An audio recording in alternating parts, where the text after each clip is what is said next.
मैं बहुत छोटी थी तभी मेरी शादी हो गई थी, इसलिए मैं कम उम्र में ही 5 बच्चों की माँ बन गई थी और मेरा पति का भी देहांत हो गया। 5 बच्चों को पालना मेरे लिए मुश्किल हो गया, फिर भी मैं कड़ी मेहनत करना शुरू कर दिया था। मैं 5 बच्चों की माँ थी, फिर भी जवान थी। एक दिन गांव के जमींदार ने कहा, मैं तुम्हारे बच्चों का राशन पानी दूंगा, लेकिन इसके बदले में मैं तुम्हें हर रात मेरी हवेली में आना पड़ेगा। मैंने जमींदार को हाँ बोल दी, पर जब मैं हवेली में गई तो जो मैंने देखा और सुना, मेरी रूह कांप गई। क्योंकि जमींदार तो मेरा मैं बहुत छोटी थी जब मेरी शादी अतुल नाम के लड़के से हो गई और मैं शहर से गांव आ गई। मैं थोड़ी पढ़ी लिखी थी, लेकिन शादी के बाद मेरा दिन घर गृहस्थी संभालने में ही बीतता था। शादी के पहले साल में मेरे 2 बच्चे हुए और इसके बाद 2 बच्चे का सिलसिला चलता रहा। मैं हर साल एक बच्चे को जन्म देती रही और इस तरह 5 सालों में 5 बच्चों की माँ बन गई। मेरे पति एक अजीब आदमी थे जो मजदूरी करता था, लेकिन घर में ढेर सारा पैसा लाता था। घर में मेरे और मेरे पति के अलावा कोई नहीं रहता था। जिस घर में हम रहते थे वह मेरे पति का घर था, पर मदद के लिए कोई ना होने के कारण मैं इतने सारे बच्चों की देखभाल करते करते थक गई। मैं इन सब से बहुत परेशान थी। मैं अपने पति से रोते हुए कहती थी, मैं इसे और बर्दाश्त नहीं कर सकती, लेकिन वह मेरे लिए एक विशेष काढ़ा तैयार करते थे जिसमें कुछ ठंडा मिलाते थे।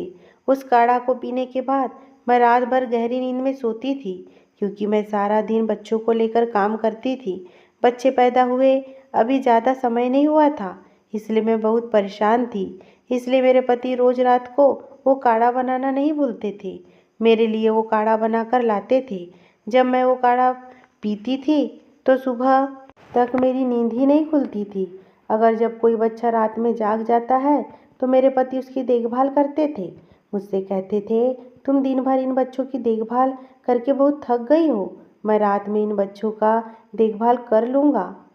वो दिन में घर पर बहुत कम रहता था और जब रात होती थी तो वो मुझे बेहोश कर देता था। वो मुझसे कहता था कि जब तुम जाग रही होती तो मैं तुम्हारे पास नहीं आ सकता। यह मेरी समस्या है, इसलिए तुम सो जाने के बाद ही मैं तुम्हारे करीब आ जाता हूँ और तुम्हें रात को आराम की भी ज़रूरत होती है। मैं भी उसकी हर बात मान रही थी, क्योंकि वो मेरा बहुत ख्याल रखता था। भगवान ने अब मुझे 5वां बेटा भी मेरी गोद में डाल दिया था, लेकिन मेरे पति को देखकर कोई भी नहीं कह सकता था कि वो 5 बच्चों का पिता है। वो फिर भी मेरे बेटे जैसा ही दिखते थे। मैं भी दिखने में बुरी नहीं थी, लेकिन हर साल एक बच्चे को जन्म देकर मैं अंदर से कमज़ोर हो गई थी। हर साल बच्चों को जन्म देना कोई आसान बात नहीं थी। मेरे पति घर पर बहुत सारी अच्छी अच्छी चीज़ें लाते थे, मुझको खूब खिलाते थे और मेरा ख्याल रखते थे। साथ ही वो पूरी रात बच्चों की भी देखभाल भी करते थे और मुझे पूरी रात चैन से सोने देते थे। मेरे पति कभी भी घर पर किसी भी चीज़ की कमी नहीं करते थे। मुझे बहुत आश्चर्य होता था कि मेरे पति के पास इतने पैसे कहाँ से आ रहे हैं, क्योंकि उसका कोई बड़ा नौकरी नहीं थी, बल्कि वो किसी के वहाँ काम करने जाता था। हमारे पास अपनी ज़मीन भी नहीं थी। अगर मैं उनसे कुछ मांगती तो वो मुझे तुरंत दे देते थे। उन्होंने बच्चों को भी कभी किसी चीज़ की कमी नहीं होने दिया था।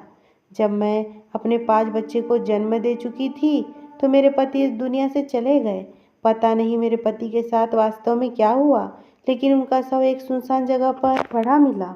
पुलिस को आशंका है कि उन्हें दिल का दौरा पड़ा होगा। हम लोग गांव में रहते थे, इसलिए इस बात का ज़्यादा कोई ध्यान नहीं दिया। मेरे पति इस दुनिया को छोड़कर चले गए थे। मैं बहुत उदास हो गई थी। मेरे लिए इन 5 बच्चों को पालना पोसना करना बहुत मुश्किल था। मेरा समर्थन करने वाला कोई नहीं था।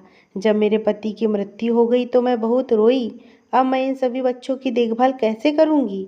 मेरे पति ने घर में कुछ पैसे रखे थे, वो उनका अंतिम संस्कार करने में खर्चे हो गए। हमारे अन्य रिश्तेदार भी थे, लेकिन कोई हमारी मदद करने को तैयार नहीं था। उन्होंने कहा कि उसके बच्चे हैं और उनका पालन पोषण कौन करेगा? इन 5 बच्चों की देखभाल कोई नहीं कर सकता और वह 5 बच्चों की माँ है, इसलिए उससे कोई भी शादी नहीं कर सकता। लोग मुझे मदद करने के बजाय मुझे चिढ़ा रहे थे। सबसे पहले मैंने घर सामान इस्तेमाल किया, फिर धीरे धीरे मैंने घर के बाकी चीज़ें भी बेच दी।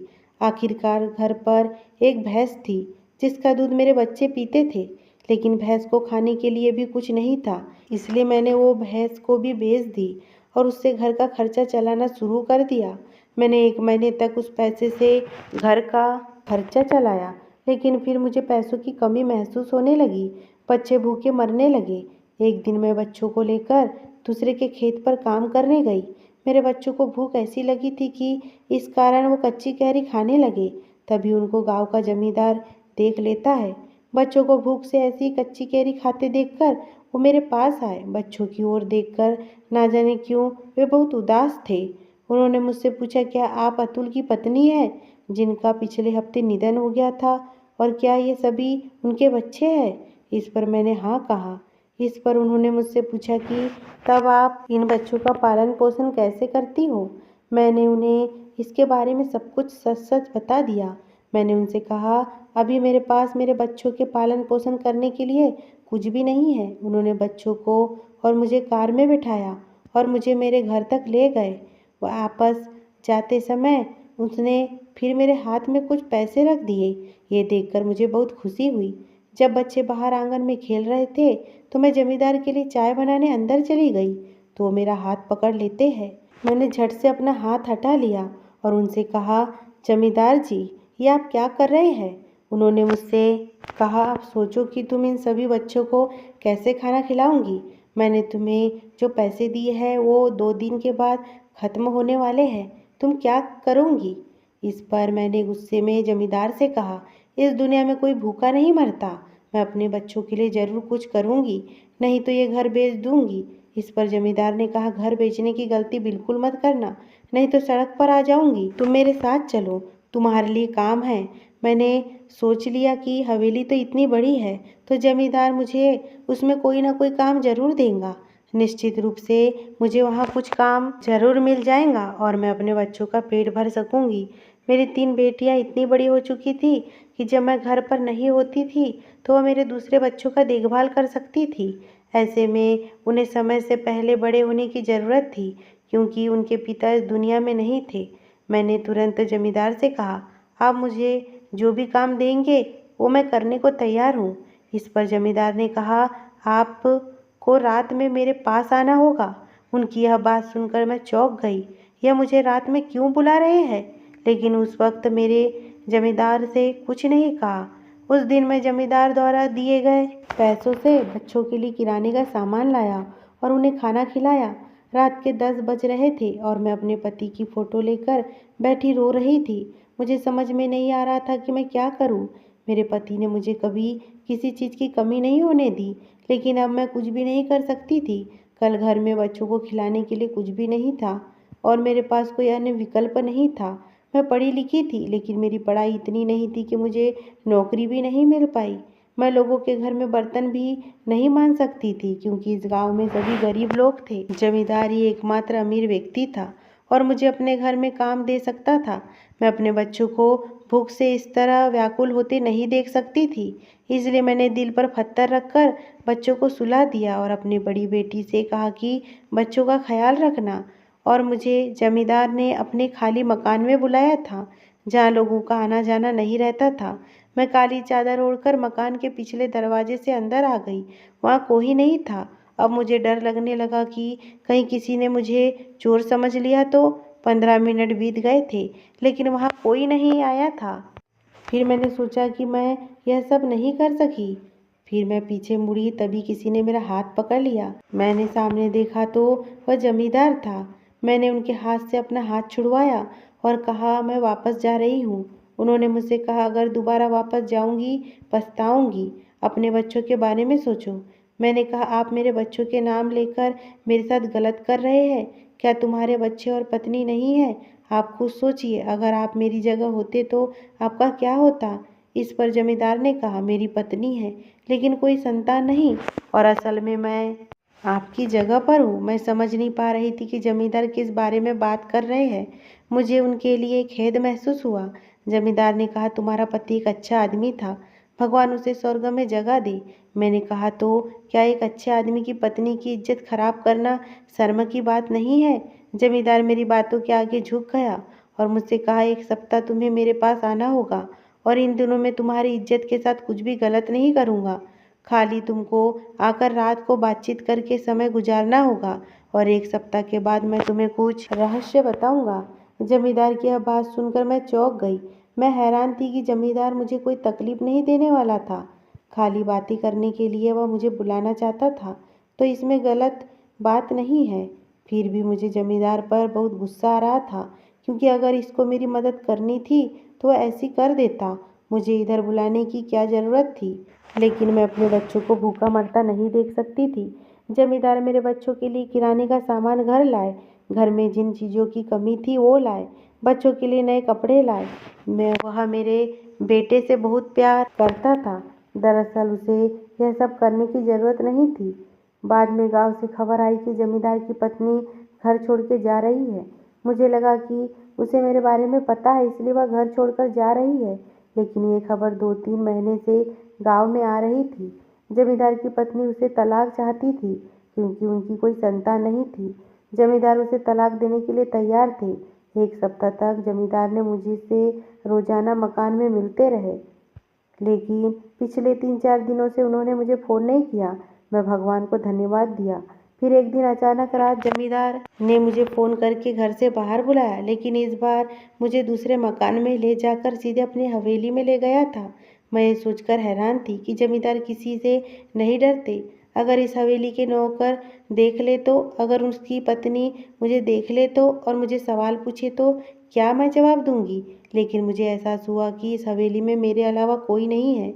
वो मुझे एक बड़े कमरे में ले गए, जो बहुत सुंदर था और सब कुछ बिल्कुल नया था। उन्होंने मुझे एक और कमरा दिखाया, जो बच्चों के लिए सजाया गया था। मुझे समझ नहीं आया कि जमींदार मुझे अपनी हवेली क्यों दिखा रहे हैं। आखिरकार जमींदार मुझे वापस उस कमरे में ले आए और मेरा हाथ पकड़कर मेरे सामने बैठ गए।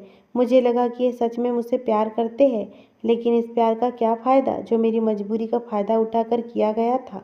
बाद में जमींदार ने मुझसे ऐसा कुछ कहा जिसे सुनकर मेरे पैरों तले से ज़मीन खिसक गई। जमींदार ने मुझसे कहा, मैं तुम्हारा पति हूँ। अतुल मेरा ईमानदार नौकर था। अतुल सिर्फ तुम्हारा नाम के लिए पति था। उसने मेरे कहने पर तुमसे शादी की थी। मुझे तुम देखते ही पसंद आ गई थी, लेकिन मेरी पहली शादी होने के कारण मैं तुमसे शादी नहीं कर सकता। इसलिए मैंने अतुल को तुमसे झूठी शादी करने के लिए कहा था। तुम्हें याद है, अतुल तुम्हें हर रात एक खास काढ़ा पीने को देता था, जिससे तुम्हें बहुत गहरी नींद आती थी। उसके बाद रात को मैं तुम्हारे पास आ जाता था। ये सभी बच्चे मेरे हैं। मेरी शादी के बाद भले ही हमारी शादी कई साल हो गए थे, कई साल बाद भी हमारा बच्चा कोई नहीं हुआ। पहले तो हमें लगता था कि कमी मुझ में है, इसलिए मेरी पत्नी मुझे तलाक देने के लिए भी तैयार नहीं थी। लेकिन बाद में पता चला कि मेरी पत्नी मुझे कभी बच्चा नहीं दे सकती और मुझे बच्चों से बहुत प्यार था और मैं अपने इस हवेली का एक उत्तराधिकारी चाहता था। मेरी पहली पत्नी थी, इसलिए कानूनी तौर पर पुनर्विवाह नहीं कर सकता था। जब मेरी पत्नी को पता होता कि मेरी और एक पत्नी है और उसके बच्चे भी हैं, तो वो तुम्हारी जान ले लेती। उसके घर वाले बहुत बुरे हैं, तो मुझे ये सब नाटक करना पड़ा। मैं तुम्हारा पति हूँ और ये सभी बच्चे मेरे हैं। अतुल मेरा वफादार नौकर था, इसलिए वह मरने के अंत तक तुम्हारा और बच्चों का ख्याल रखता आया। मैं उसकी दयालुता कभी नहीं भूलूंगा। वो तुम्हें अपने घर में रखा और मेरी इज्जत पर कभी दाग नहीं लगने दिया। यह सब सुनकर मैं हैरान रह गई, क्योंकि यह सब मेरे पति ने किया था। वो मुझे हर रात बेहोशी का काढ़ा खिलाते थे।